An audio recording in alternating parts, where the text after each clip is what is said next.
Эрдэнэс үйлдвэрлэлийн технологийн парк.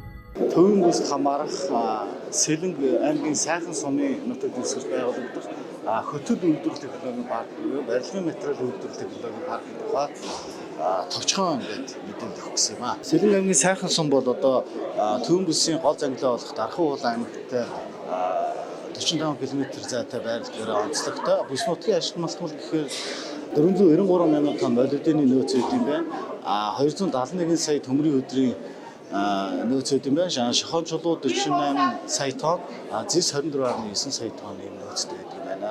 Хөтөл үйлдвэрлэлийн технологийн паркийн хүрээнд 6 үйлдвэр, түүнээс 12 төрлийн бүтээгдэхүүн үйлдвэрлэхээр ингэж зорж ажиллаж байгаа. Төслийн хүрээнд бол 1317 шууд ажлын байр бий болох юм байна. 3800 орчим шууд ус ажлын байр бий болох гэдэг. Нийтдээ 5000 орчим шууд ус ажлын байр бий болох юм аа. Төслийн хөрөнгө оруулалтыг урьдчилсан байдлаар 162 сая доллар ажилласан байгаа. Хөтөл үйлдвэрлэлийн технологийн паркийн ерөнхий төлөвлөлтийг урьдчилсан байдлаар бид төлөвлөлт иймэрхүү байцтай явах байна гэдэг зураг хийсэн байна. Борлуулалтын орлого бол жилд 557.4 сая доллар байлаа. Үзсэн байгаа. Ажлын байр 1317.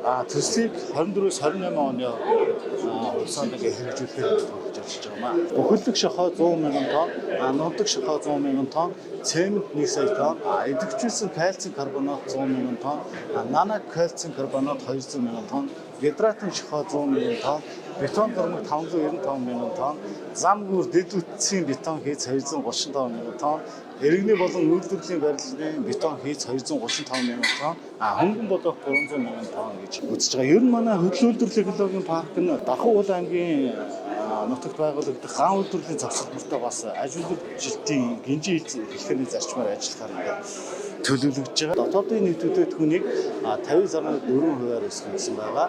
Ажлын байрын мэдээлэл 1317, ядуурлын түвшнийг 11.8 пунктээр буруулна гэсэн байгаа. Хүн амын өсөлтийг 10% болгоно гэсэн байна.